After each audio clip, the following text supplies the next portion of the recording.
Tonight we're also learning for the Lefuah Shlema to Yechezkel ben Tzila. Okay, let us begin. So Pesach is coming up. Pesach, oof. You know what the crazy is? You have like Purim, and everybody gets so involved, and then like within like such a short period of time, already Pesach is coming up. The truth is, it's not really as bad as when you have Rosh Hashanah, Yom Kippur, and then you have like few days until Sukkot is coming up. So like at least we have like a month to like prepare for this.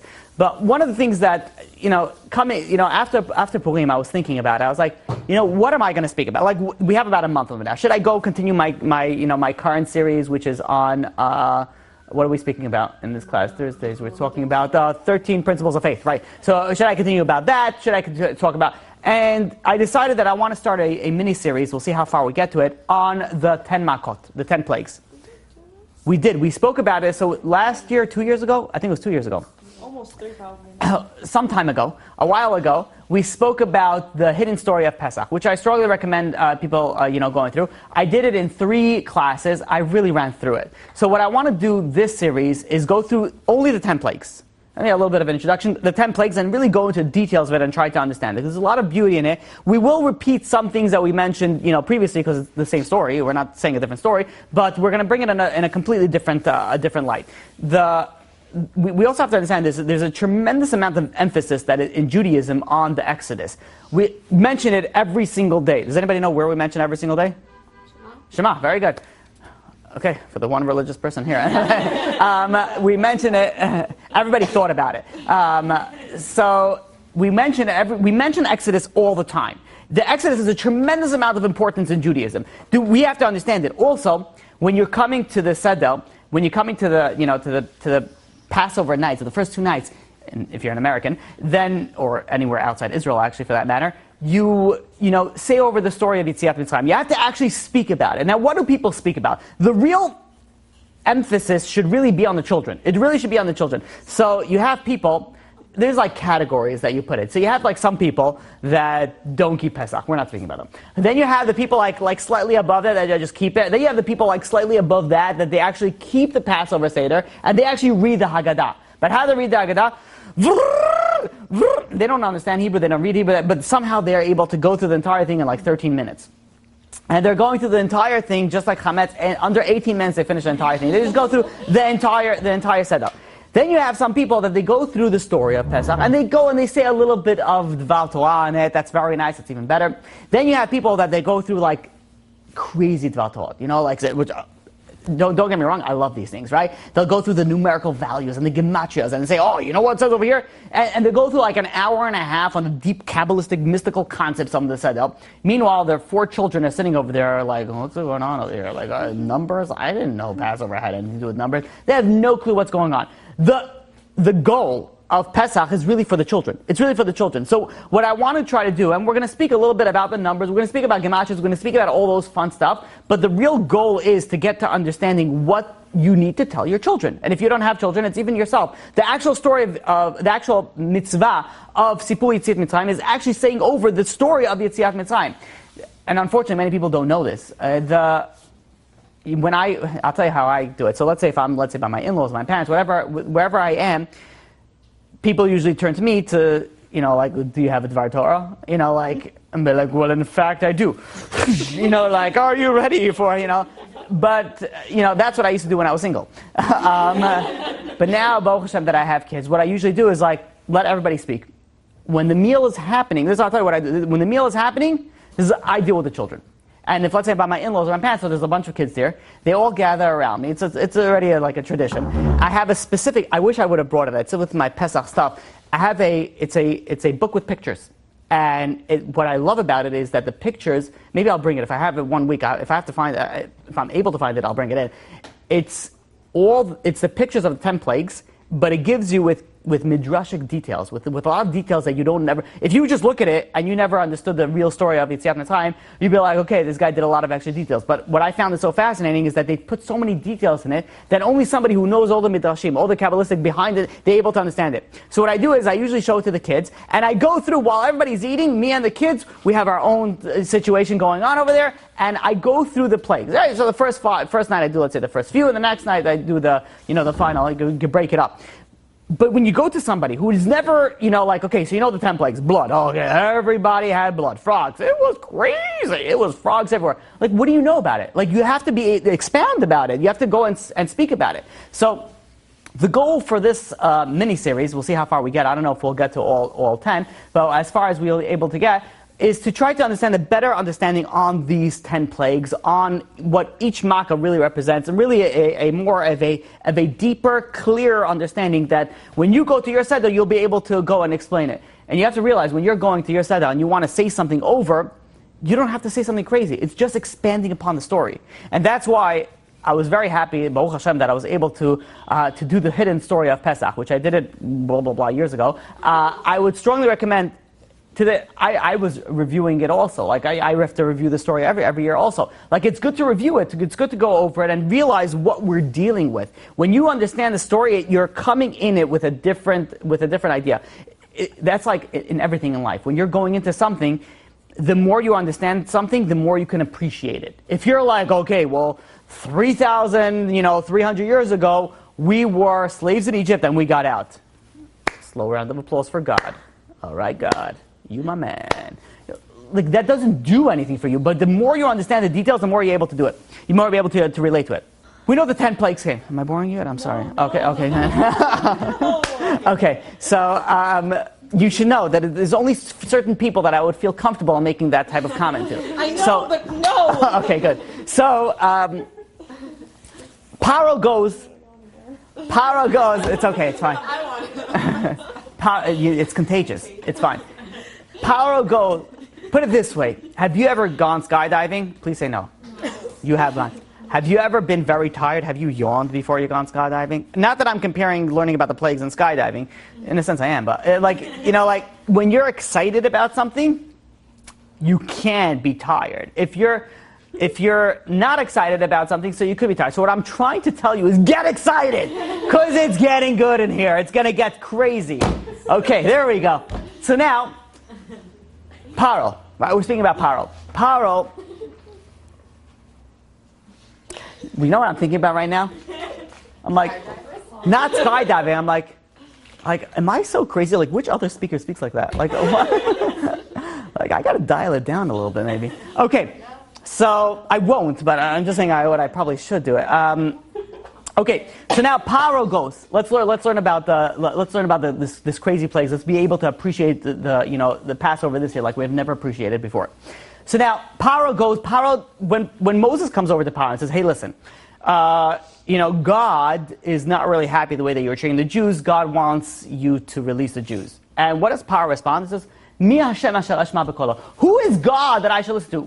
Paro denied God. Paro denied that there is an existence of God. Now, when Paro denied the existence of God, that means Paro denied everything about God. Now, one thing that we know about God is that the world was created with 10 sayings. This is the Mishnah in Pirkei Avot, the 5th chapter, the first Mishnah. It says that the world was created with 10 sayings. What does that mean with 10 sayings? A lot of people speak about it. No one actually knows what they're talking about. But it's very simple. There are 9 times, you look at the first chapter of Bereshit, of Genesis, there are 9 times where God says Vayomar. And God said, Vayihi all, and let there be light. So God said, and let there be light. That's 9 times. The 10th time is referring to Bereshit bara Elokim, is also considered as God's sayings. Meaning that the world was created by God saying 10 things. Because God said 10 things, the world was created. So now, the Mishnah over there brings down why 10 sayings, to reward the righteous and to punish the wicked for 10 times. Think of it this concept. If it takes you something to build 1 day, and it takes you something to build 10 days, what hurts more when it gets destroyed? 1 day or 10 days? Obviously something that costs you 10 days. So think about that idea vis-a-vis, retribution or payment for the righteous and the wicked and how they react to God's commandments. But in any case, the king of Egypt, the Paro, right? He goes and he denies God. What did he deny with God? He denied God, meaning that he denied that God created the world with 10 sayings. So measure for measure, he is going to get punished with how many plagues? With 10 plagues. 10 sayings, 10 plagues. And each saying, which we're going to go through it Kabbalistically, each saying corresponds to one of the plagues that Paro denied. But it goes even further than that. There are, anybody here is going for accounting? No, right? Everyone here is going for therapy. Okay, so if I speak to men, everybody's an accountant. Let's do simple math. There's a bunch of different rabbis that say different amount of plagues happen. So let's go, this is, the Sfas Emes does this calculation.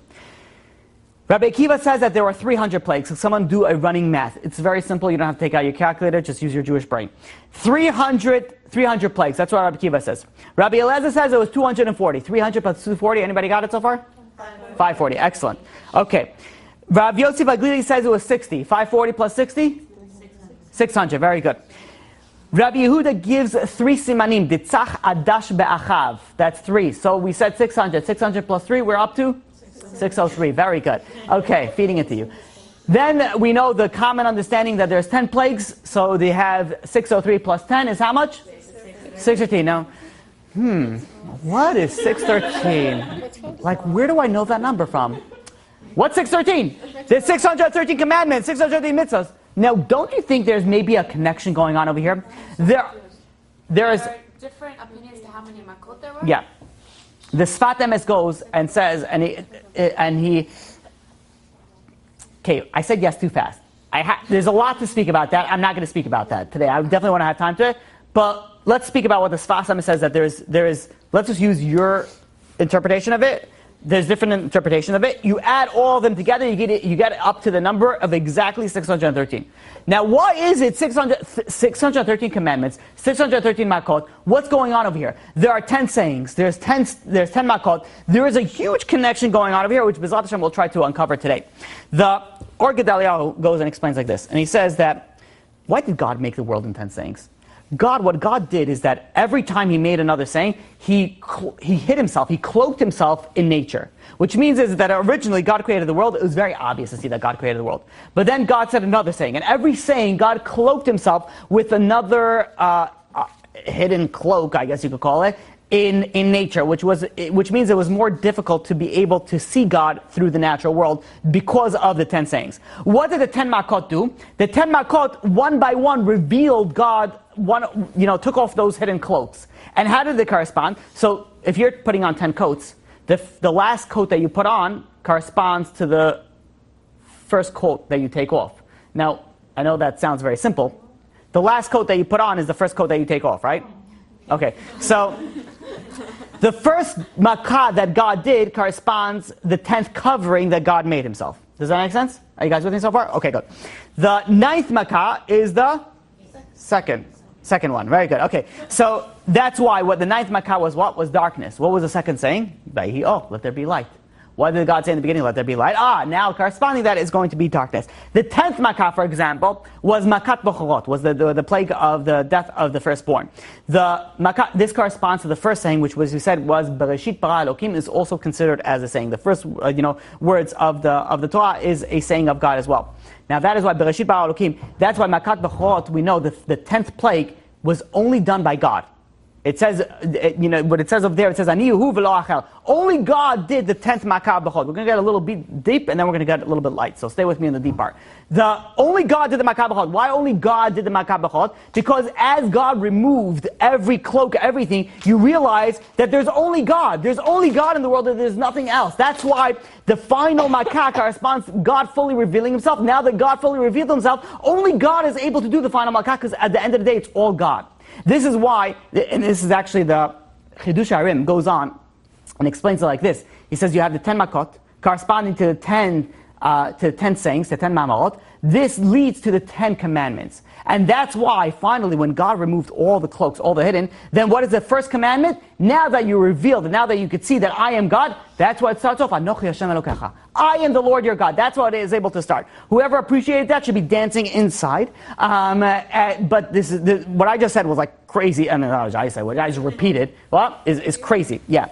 So now, we started off with 613. There were 613 makot corresponding to the 613 commandments, meaning that there is some essence, being, power that wants to take us away from the 613 commandment. Each one, there's 613 different ones. And God created a makah corresponding that. God had created, something that to just, sort of to prepare us. When we look at the Yetziat Mitzrayim, when we look at the 10 plagues, we think of it as a punishment for the Egyptians. It wasn't only a punishment for the Egyptians. It was also an education for the Egyptians and for the Jewish people. It helped the Jewish, and in fact, Pi Chazal, they tell us that it also, the Makot, healed the Jewish people. It brought us to understanding of God that we didn't have before. The purpose of the Makot, besides the fact that we mentioned that is to punish the Egyptians, is also to educate the Egyptians themselves. And that's why the Torah repeats again and again in Exodus, in the story of Yetziat Mitzrayim, Leman Te'eda, that you should know ki ani Hashem b'kerav ha'aretz. You should know that I am God.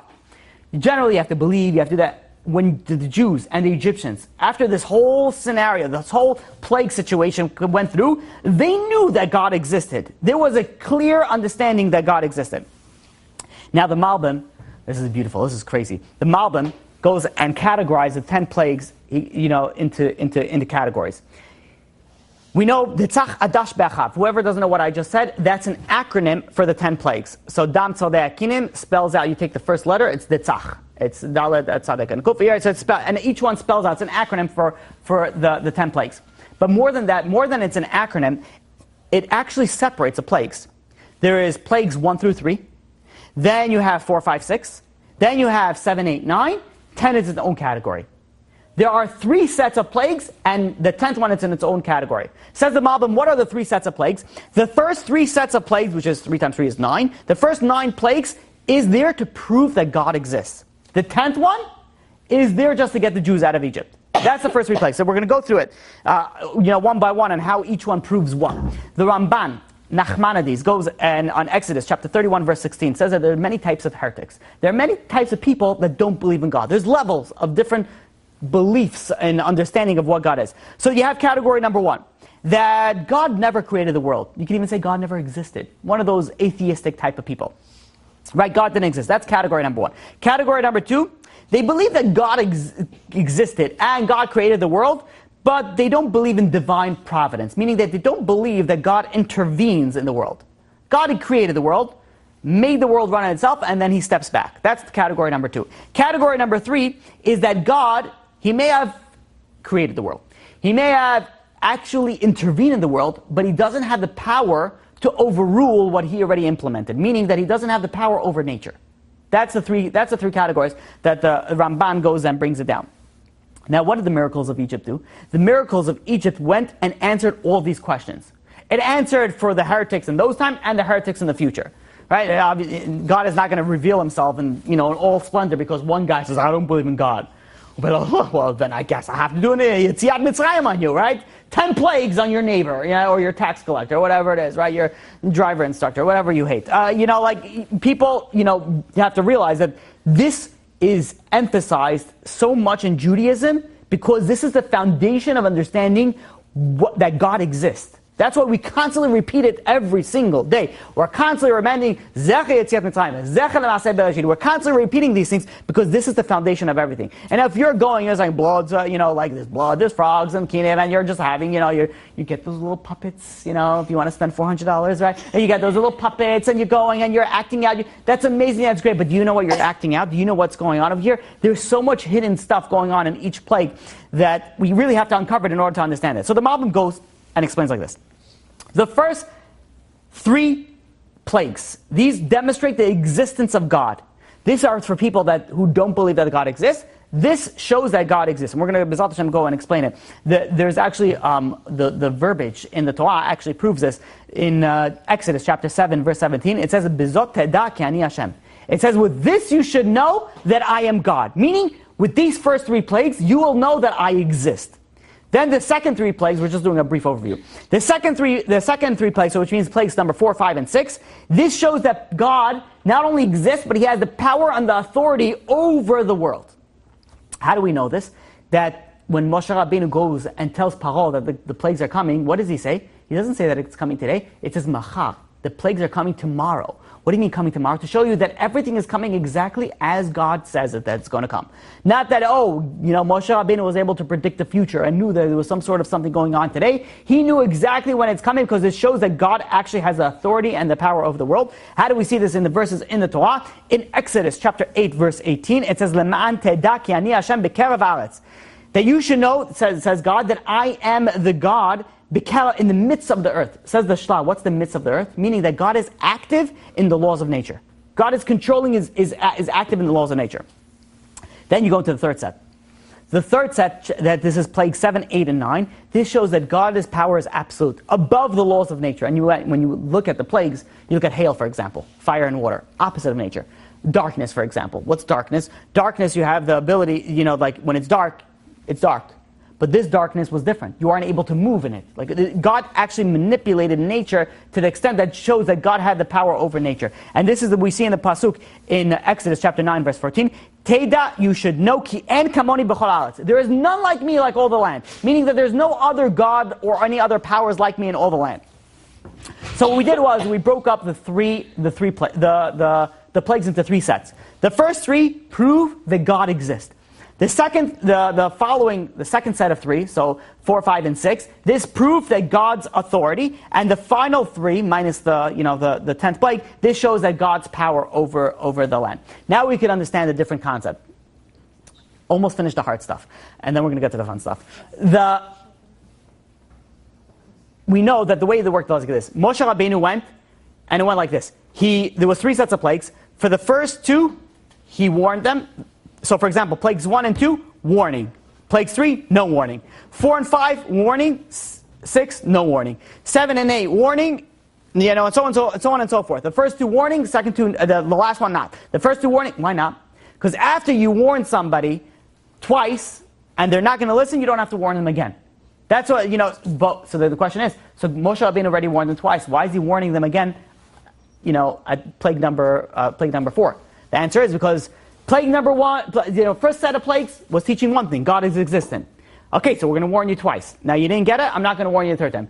Plague number 4, all of a sudden, okay, now we're learning a new lesson. Now we're learning God's authority. Oh, we're learning a new lesson. You need to get 2 more warnings. Now you got it. You didn't get it. The 6th one, what was that? 4, 5, and 6. The 6th one, you're not going to get any warning. 7 and 8, you get a warning. But 9, you're not going to get a warning. Why? Because every single set is a different lesson. It's a different lesson for God and for the Jewish people. Okay. So now, the way that we understand this is, a king once. A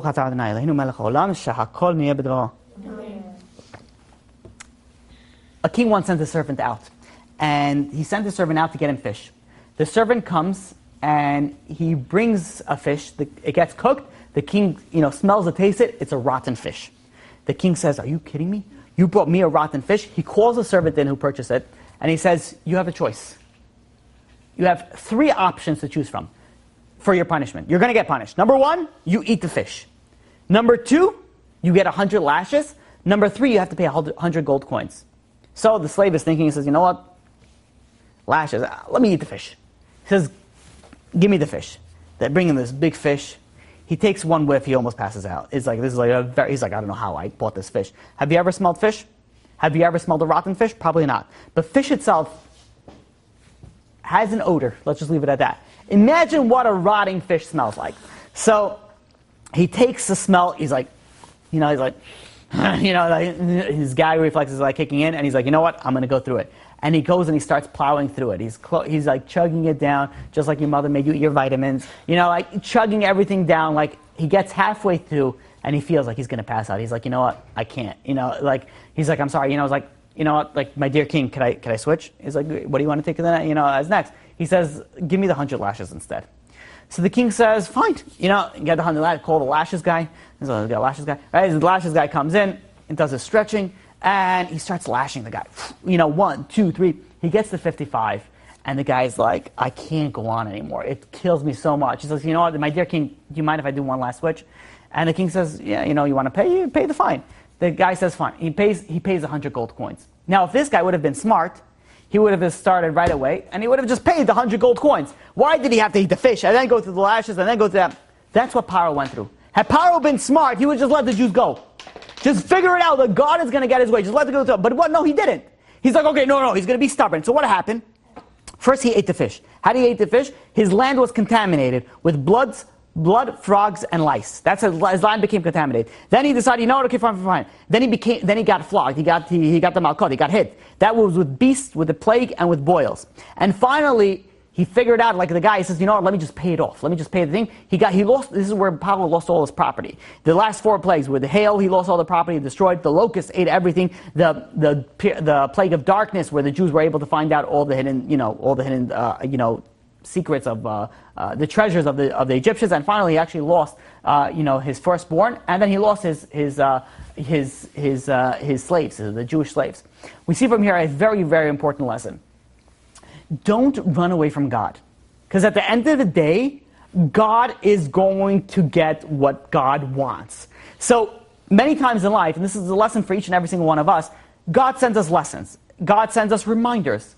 God sends us these like spurts of lightning. They're like, hey, maybe don't do this. Maybe do something else. God sends us this like thing. I get every now and again, I get, let's say people that ask me about evil eye. And how do I get rid of evil eye? I was dealing with a few this week, and I usually tell everybody the same thing. I'm like, why are you worried so much about evil eye? Are you keeping Shabbat? Are you keeping kosher? Are you doing first? If God is sending you punishments, there's a reason for it. Maybe you should fix the way that you're doing. Maybe you should change your actions. No, the first thing we want to do is we want to change our mezuzot, and we want to go on the easy stuff. Evil eye. Let's pay some Kabbalist to sprinkle some magic water on me, and I'll be healed so I can continue going and living my life. No, maybe you should stop for a second. If God is sending you sign, you cannot say, okay, I'm not going to listen to it. The signs are just going to get louder and clearer to you. What you want to say is like, God, I get the point. I don't need the signs anymore. Don't be like Paro, who'll be like, well, maybe I could do this. You're going to be like the guy who says, you know what, let me eat the fish. And then, all right, fine, you eat the fish. And then you're going to be like the guy that says, you know what, all right, let me get the hits. And then you can be the guy that just pay the fine immediately. Just say, okay, God, listen, I know what I need to do. Let me just skip to the end. Let's avoid all troubles. This reminds me of I'm going to botch up the story, but there was a guy who was working on his belief in God. And he was on a boat. And the boat capsized and it sank. And he was holding on to this little raft. And he's like, God, please, I trust only in you. Please go and please help me. An hour goes by and there's a rescue boat that comes by. And the rescue boat goes and they see them. You're like, you're rescued, come on. And the guy says, listen, I'm dealing with God right now. God is going to send me somebody. I don't need you. I'm dealing with God. God is going to take care of me. The guy says, you don't want to come? He says, I'm not coming to you. I'm trust fully in God. And the guy says, you're crazy. And the guy refused to go on the lifeboat. So the boat continued going. And he says, God, I have full faith in you. I know that that you're going to save me. Another hour goes by. A helicopter goes by. Sees the guy floating, falls down the rope. He looks up and the guy in the loudspeaker goes, get on the rope. We'll save you. He says, no. God is going to save me. I am waiting for God. Finally, the guy gives up, drives away, flies away. And then he dies of starvation, and he goes up to heaven. And he gets up to heaven, and he says, God, I trusted in you. How did you let me down? And God said, I sent you 2 people. 2 people. Right? I sent you 2 people. This will be better. I sent you 2 people. He says, why didn't you go and do it? Be like, no, I was waiting for God. There are many times that we look for God, and God is there, but we choose not to see it. Don't be like Paro, who doesn't see God. Be like somebody who's able to say, you know what, you're able to, there's a very fine line where you could see God in everything in your life, and you could see God nothing in your life. You have to know which side of the equation that you lie on. God is constantly going to be there for you. But the question is, are you going to notice it or are you going to not? So that is one lesson that we learn from it. The Ben Ish Chai goes on, and it says, why do we have 10 plagues? Why couldn't it be 1 plague? Could have been 1 plague. God could have made the plague of blood just last forever. Eventually would have destroyed the Egyptians. Why did it have to be 10 plagues? So the Ben Ish Chai goes and says that, imagine there's 2 guys walking down 2 different paths. One guy goes and he finds 10 grand in one shot. And he's ecstatic. He loves it. He's so happy. Thank God, Shtabach Shemo, everything. It's amazing. There's another guy walking another path. He finds $1,000 10 times. Which guy is happier? The second guy. Why is the second guy happier? They both came to the same conclusion. The second guy came, he had that happiness 10 times. So the reason why God made 10 plagues instead of 1 plague is, well, at one point it was a measure for measure, but at the second point it was a punishment appreciation also for the Jewish people to realize who God is, and also for the Egyptians, who God is, who you're dealing with, when you're dealing with God. Do we have time for this? Maybe we'll have time for this afterwards. Okay. There's a midrash. There's a beautiful midrash and says, how did God go and make these plagues? We think there's nothing random about these plagues. Everything is so meticulous, so perfect, it's so beautiful.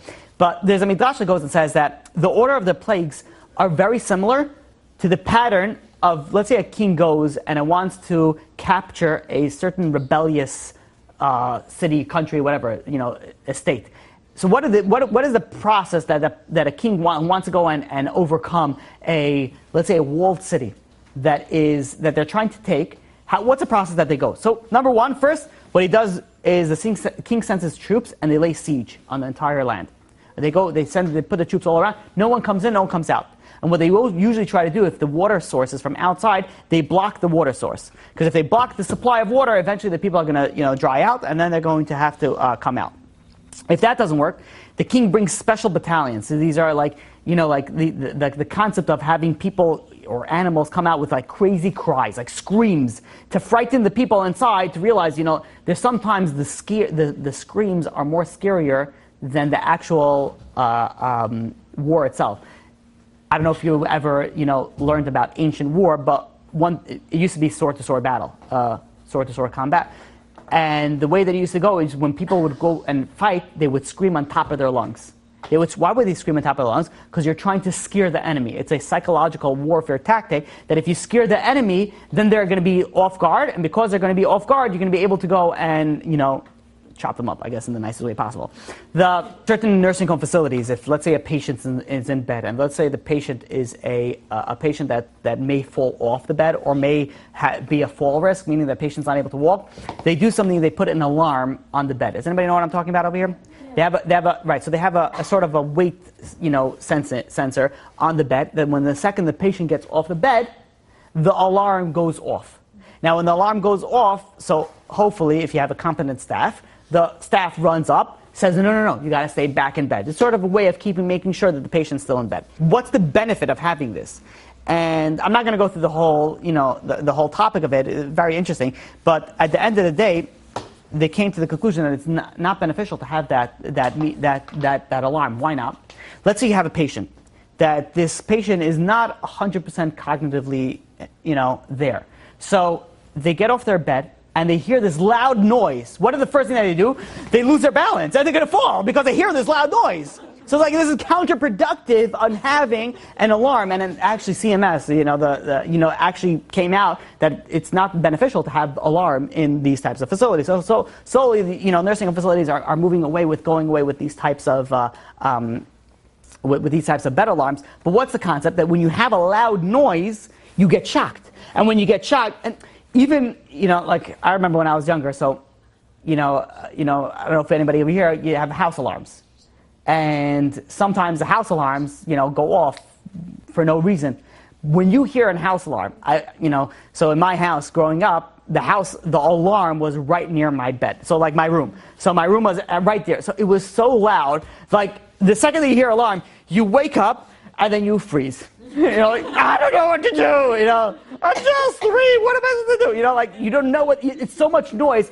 The concept of alarm is a scaring sound. That's what they used to do. They used to bring like noise. Noise was a very important tactic in warfare, because if you have noise, it scares the people, they shock them, and then you're able to take advantage of that shock. So that's the second step of what an army does, try to go and besiege a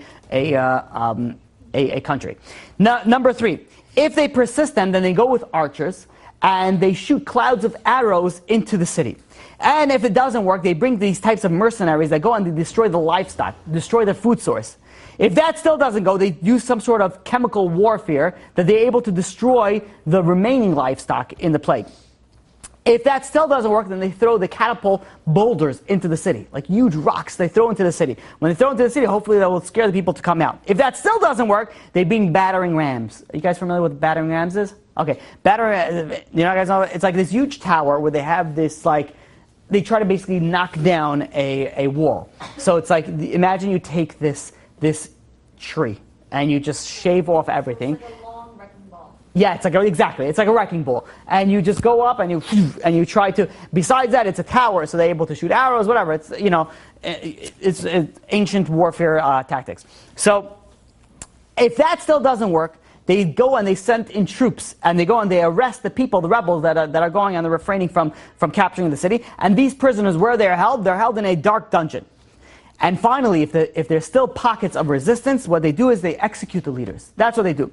So this is exactly how God went the 10 plagues. First, the siege began. How the siege began? That's what the maka'av dam, blood. The blood came, and that's what the... Do we even be able to get the blood?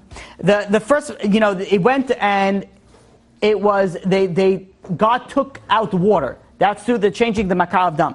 Afterwards, they brought a lot of noise. What was the noise? The frogs. The frogs was the noise of it. Since there was still resistance, God sent lice. Lice are like they penetrated the Egyptians' bodies like arrows are penetrating the body. That still didn't work, so God sent wild beasts, arov, and pestilence, devel, to injure the Egyptians and also to kill their animals.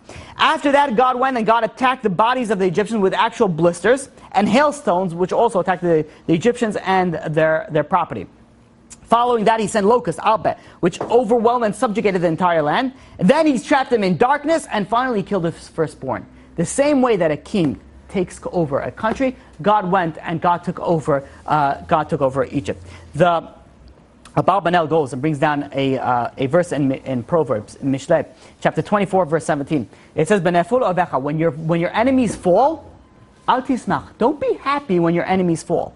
Now, why should you be happy when the enemies fall? Now, so explains the Abarbanel. The Egyptians deserve the punishment. They were very, very mean, rude, disgusting, ugly, whatever the terminology you want to use it, people. They were very bad to the Jewish people. But at the same point in time, the Egyptians suffered a lot by the plagues. It's human nature to, okay, they hurt you, but it's still, as a Jew is supposed to be very compassionate. That is why, when we mention the plagues, on the Seder night, what we do is that we spill, or we use a finger, depending on what custom you use, from the wine. Why do we spill from the wine? Wine is symbolizing happiness. Why are we spilling it? Because at one point, we're sort of satisfied that the Egyptians went through what they went through. But at the second point, they're still human beings. And if they're human beings, they went through something, even though they deserved it, they're human beings, and they went through terrible suffering. Because of that, we spill a little bit of the wine to show that it's painful for us, even our enemies. We shouldn't be happy that they went through that. Rabbi Yisrael Spira goes. Rabbi Yisrael Spira, lived through the Holocaust, and when he came out of the Holocaust, he went to America, and he was asked to speak in the Lower East Side in Manhattan, and he had a tremendous crowd that came over to hear his speech, and he spoke about the horrors of the Holocaust, what he went through and what the people went through all the details of what was going on. And at the end of the speech, it wasn't the dry eye in the audience.